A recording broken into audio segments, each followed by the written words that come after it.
Hello, I'm Laurie, Lane-Zucker, founder and CEO of Impact Entrepreneur, and we are here at the Asia Pacific Impact Investing Summit in Sydney, Australia, and I am sitting with Andy Pont. Andy, welcome.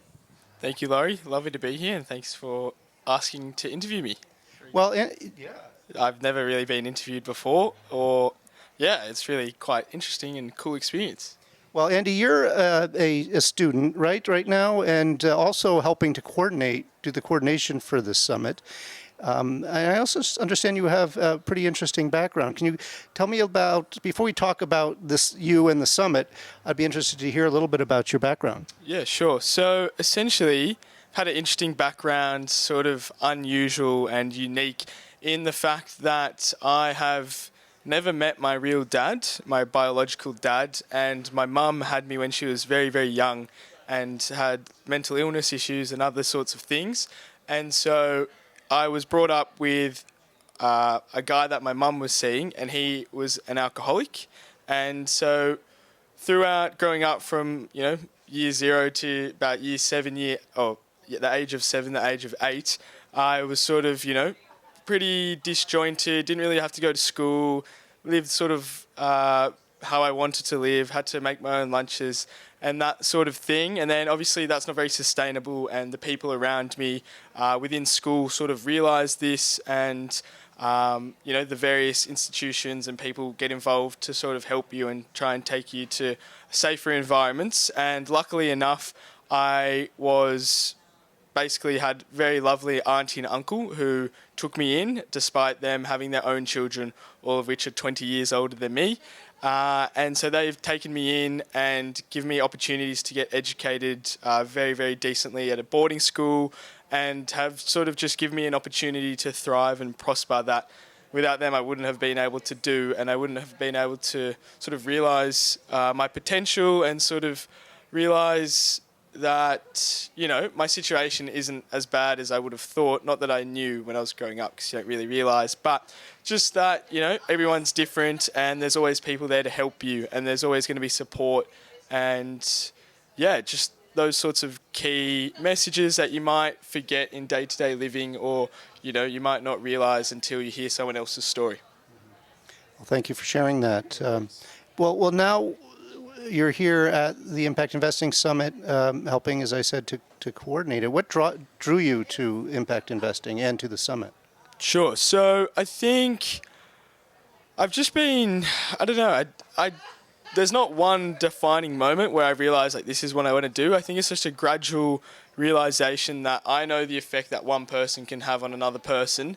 So my aunt and uncle have had a great effect on me just through their pure generosity and their passion for helping me and wanting to see me thrive. And I think that that's sort of been instilled in me, and I have this passion to want to give back because I know how much I've been given. So I have sort of built this idea for myself that I'm in a very privileged position, and I need to use that privilege.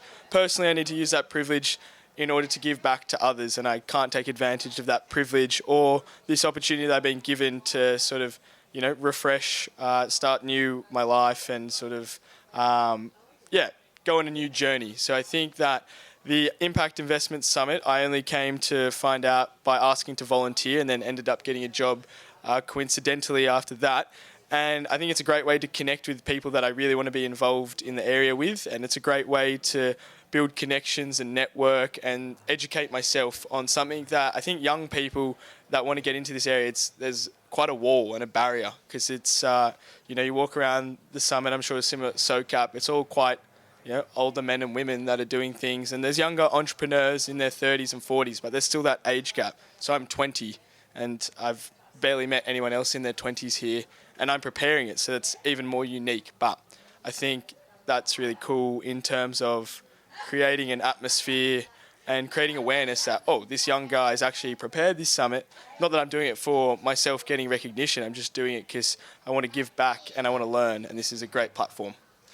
You just brought or illuminated a really interesting tension here, which is that much of the research around the demographics driving impact investing point to the fact that millennials and Generation Z are far more likely to have an interest in aligning their investment practices and their philanthropy to social impact and impact investing, and also to be doing more socially or environmentally minded business, whether it be working within other businesses or starting them.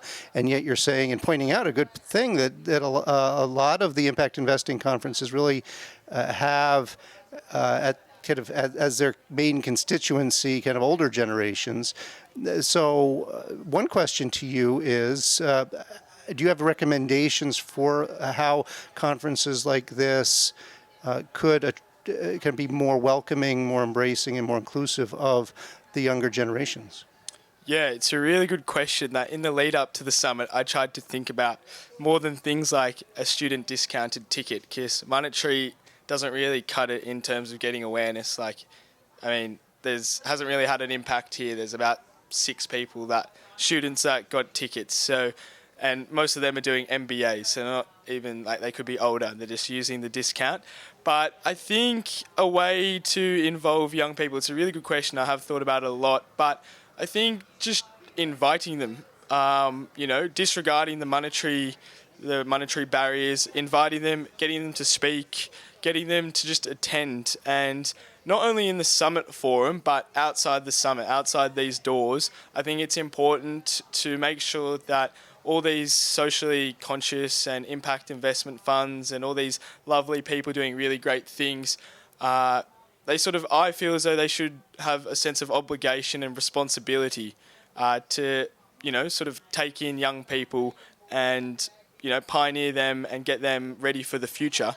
I mean, it's been talked about within the summit how all these conversations are getting younger people ready to learn about these things. So everyone's talking about how they're preparing things for the next generation, but there's still, that could be a long time from now. So I think you can prepare by having young people in here listening, and then following up after the summit and before summits and just in the future, just more engagement with young people, even if it's just work experience or some sort of innovative program to just have like a 3-week pilot programs of going to different areas or different businesses.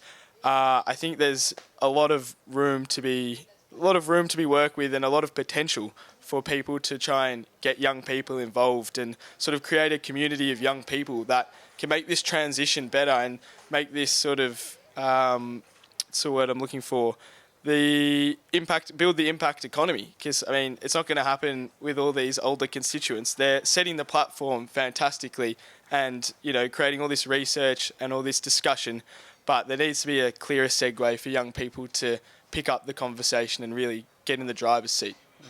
Andy, thanks so much for sitting down with me. Good luck with school and good luck with your future career. Thank you very much for having me. Thanks.